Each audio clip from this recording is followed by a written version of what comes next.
Hai guys, udah hampir 2 tahun tidak ada informasi terbaru tentang SDCS. Jadi ya karena saya juga koleksiannya agak lambat, di video kali ini mau bahas SDCS rilisan terakhir. Yes, ini SDCS Mighty Strike Freedom yang rilis di tahun 2024, harganya 1.800 yen. Gak tau ya, padahal dari 2022 sampai 2024 tuh tiap tahun pasti ada aja yang baru. Ya 2025 nggak tahu ya, mungkin karena G-Quarks atau apa jadi nggak ada SDCS-nya. Kalau ngomongin per SD-an, sudah jelas Marapore Suzeroutsu akan me-wishlist semua rilisan apapun itulah. Nah, salah satunya ini nih, Mighty Strike Freedom. Karena gue si peng-SD dan pegundam Seeders Mania sejati, jadi ini harus punya dong. Awal announcement Gunpla ini sudah jelas saya sangat amat excited. Kalau kalian nonton Seed Freedom tau lah ya, kalau Strike Freedom Type 2 tuh punya 2 backpack. Yang pertama Strike Freedom biasa, terus yang satu lagi si Proud Defender alias Mighty Strike Freedom. Jadi dengan dirilisnya SDCS ini feelsnya kayak apa ya? Kayak dapat sebuah upgrade yang sangat wow gitu. Mungkin terakhir kali saya menikmati SD Strike Freedom tuh di awal tahun 2000-an itu yang BB Sensi-nya. SDEX-nya nggak kehitung ya karena saya tidak pernah tertarik dan tidak pernah mau beli SDEX Strike Freedom. Tapi kayaknya SDEX Strike Freedom sekarang punya purpose baru deh, yaitu kanibalin bagian sayapnya biar bisa dipasang ke SDCS ini buat bikin Strike Freedom Niski. Tapi enggak sih, buat saya kayaknya mending pakai sayap HGCE nggak sih? Atau HG yang pertamanya itu HG Series Seed. Terus ekspektasi saya buat Gunpla ini tidak terlalu banyak. Paling yang bikin excited itu aja sih, si bagian disruptor yang warna merah di jidat segitiganya itu bisa dibuka sendiri kan. Ya wajar sih, karena kan SD ukurannya gede ya. Jadi kalau ada gimmick yang bisa buka tutup wajar. Kalau HG kan sekecil itu mungkin agak repot dan mungkin takut hilang atau gampang patah. Sama apakah akan se-excited itu ketika sudah selesai ngerakitnya atau B aja. Soalnya jujur, ini buat saya loh ya, tiap kali ngerakit versi SD dari Gunpla apapun yang let's say saya bilang biasa aja atau agak kurang, pasti kalau rakit SD itu lebih wah lucu, keren, banyak gimmick gitu. Nggak tahu ya, contohnya ya kayak Strike Freedom ini aja, Mighty Strike Freedom maksudnya. Di review sebelumnya kan saya bilang tuh kalau HGCE Mighty Strike Freedom tuh jujur biasa aja, kayak nothing special. Pun kalau kalian bukan pegundam Seeders Mania sejati juga itu easy skip banget. Bentar, motong dulu. Ternyata SDCS Mighty Strike Freedom ini tidak semua parts-nya pakai touch gate. Touch gate tuh itu yang langsung dipotekin terus copot. Ini tuh di rendernya ada kelihatan kayak support gate-nya gitu loh. Bodohnya gue adalah karena terlalu pede kan ya, kayak nih part warna birunya langsung dipotekin tanpa sadar kayak bejrot. Ternyata itu harus pakai nipper. Ya udahlah ya, bocel dikit nggak ngaruh. Next, lanjut lagi. Apakah kalian juga pernah merasakan hal yang sama dengan saya? Contohnya tuh kayak apa ya? Saya ngelihat, kalian tahu lah ya, Sazabi Tuan Crab itu Sazabi Fukuoka. Jujur itu jelek banget. Enggak lah, kayak maksudnya Sazabi tuh udah segagah itu dipakein centong gede gitu di backpack. Jadi kurang lah. Terus pas dibikin ada versi BB Sensi-nya itu yang limited Fukuoka juga, kayak lucu gitu. Padahal kan maksudnya saya tidak suka banget ya sama bentukan real type-nya. Mungkin balik lagi kali ya, SD itu kan rata-rata bentukannya bisa dibilang absurd dan agak semi fantasi. Pun kalau dibilang masuk akal juga ya jelas enggak lah, namanya aja super deform gitu. Sudah pasti bentuknya tidak logis dan realistis, apalagi ada SD mata pupil kan itu kayak lebih menonjolkan karakter aja ya daripada realisme. Pun kalau Sazabi tadi pakai capit Tuan Crab juga iya bentukannya karena SD jadi masuk-masuk aja. Sumpah saya pengen banget tuh BB Sensi Sazabi sama New Fukuoka. Kalau berdua itu di display bareng lagi berantem kayaknya lucu banget deh. Next, sedikit kenangan manis saya bersama SD Freedom. Ini klise lah ya, yang kalian udah tahu, bosen banget mungkin. Zaman dulu tuh saya tidak terlalu mampu ya beli Gunpla gitu. Jadi kalau misalnya nggak bisa beli HG, ya SD tuh pasti jadi substitusi. Makanya saya berstatement di video review ini kalau BB Sensi seri Gundam itu bagus semua karena bisa dibilang ya mini HG. Dan ini ketebak juga lah ya, zaman dulu aku tidak punya HG Freedom, ya mampunya cuma beli SD yang harganya sekitar 50 ribuan. Itu tuh bisa dibilang affordable lah buat anak SD ya, yang nabung 2 minggu mungkin bisa. Terus pertama kali mainin gimmick tembakan pelangi, yoi tembakan pelangi itu full burst mode, nggak tahu sampai sekarang saya ngomongnya tembakan pelangi aja. Amazed banget lah pokoknya. Bejir, ini sama seperti yang aku tonton di anime, padahal kan maksudnya bentuknya beda ya. Pokoknya punya SD Freedom tuh real saya mainin terus, kayak dibawa kemana-mana, kalau keluar kota diajak kemana. Nah pokoknya dibawa, pasti dibawa dan dimainin. Buat Strike Freedom agak sedikit berbeda karena saya udah punya HG-nya, baru punya SD-nya. Apakah feeling Sparks Joy-nya sama? persis bro. Meskipun udah punya HG-nya tapi kayak tetap seneng aja mainin versi SD-nya. SDX Rising Freedom juga lumayan berkesan karena saya dapat barang yang cacat. Jadi moldingan front skirtnya tuh nggak rapih lah. Pertanyaannya adalah, apakah SDCS Mighty Strike Freedom ini akan mengeluarkan kesan dan perasaan yang sama setelah 20 tahun kemudian?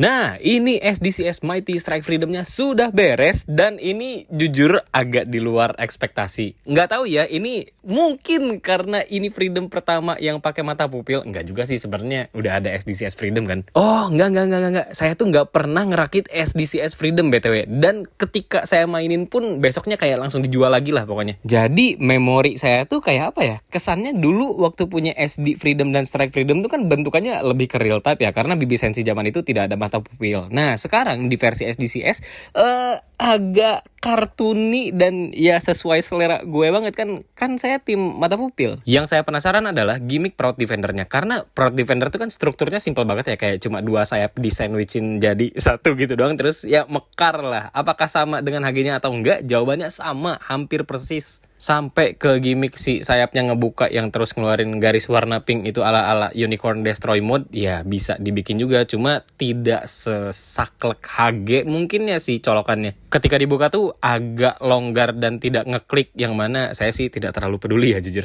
Dan ini saya nggak pasang stiker warna pinknya ya, karena mungkin ntar bakal saya custom atau repaint, ntar males lagi ngopekin si stikernya. Yang lucu adalah karena bagian lutut Mighty Strike Freedom ini agak maju ke depan ya, terus kan mentok tuh sama si front skirtnya. Nah, desain front skirtnya tuh jadi agak maju ke depan gitu loh. Kelihatan gak sih? Biar si kaki Freedomnya tuh kalau berdiri bisa lurus gitu loh, nggak mentok lah. Jujur ini pertama kali saya mainin Mighty Strike Freedom pakai rifle-nya, karena sebelumnya tidak pernah, kan gue si paling anime akurat banget ya. Ternyata lucu banget, cuma sayangnya si rifle-nya tuh nggak bisa yang digabungin kayak Strike Freedom biasa gitu loh. Jadi ini tuh kanan kiri bentuknya sama, nggak yang bisa maju ke depan gitu rifle-nya, tahu kan? Nah, surprisingly mungkin again ya yang tadi saya bahas, karena ini SD, jadi ketika dipakein rifle kayak gini masuk-masuk aja. Disclaimer dulu ya, ini maksudnya saya doang loh yang tidak cocok dengan bentukan Mighty Strike Freedom pakai rifle. Cuma kesannya setelah diposein kayak gini tuh jujur agak flashback kayak pertama kali punya SD Strike Freedom. Very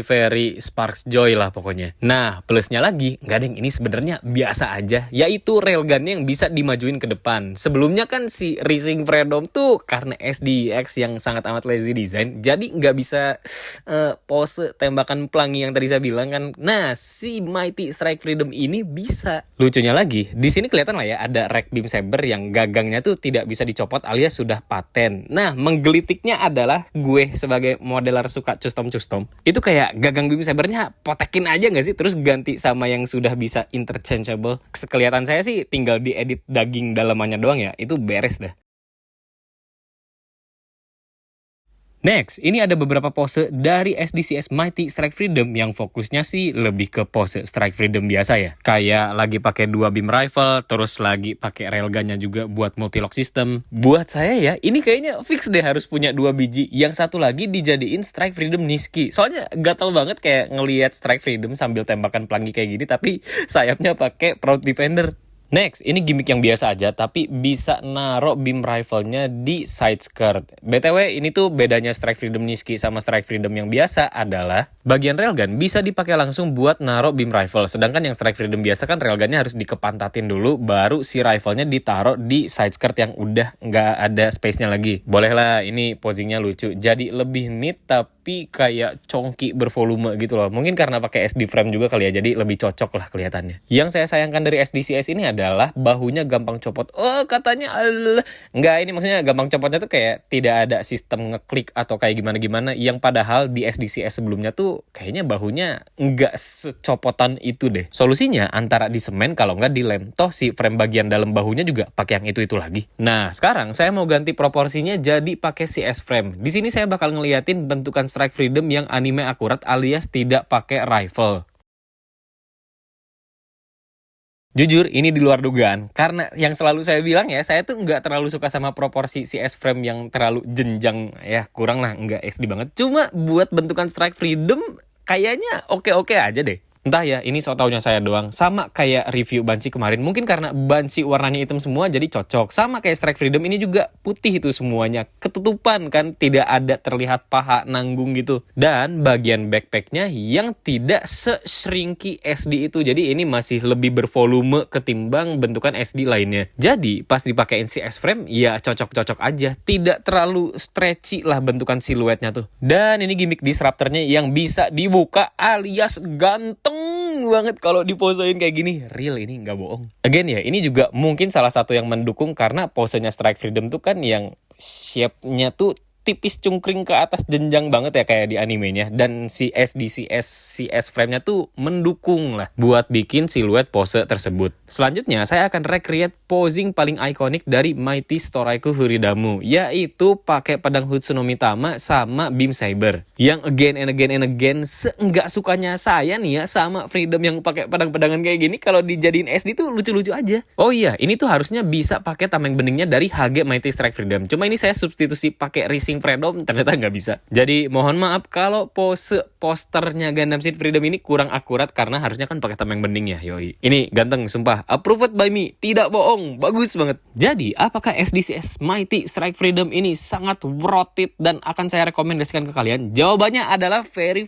highly yes. Pertama, jelas karena dia SDCS. Price point-nya pun cuma 1.800 sudah dapat 2 frame interchangeable. Bentar, as always ini saya akan ganti dulu ke proporsi favorit saya, yaitu atas torsonya pakai CS frame sedangkan waist ke bawah pakai SD frame. Dan tidak lupa pakai mata pupil biar lebih berkarakter. Kedua, bisa dibilang Mighty Strike Freedom ini jadi desain penanda akhir zaman Gundam Pop tahun 2000-an. Yang dulunya desain kayak gini tuh bisa dibilang modern, tapi sekarang udah hampir masuk ke klasik. Udah sah belum ya kalau dibilang klasik desain 20 tahun lalu coy. Yang kebetulan juga jadi akhir lini SDCS. Enggak ya, akhir itu maksudnya berilisan paling terakhir, paling baru.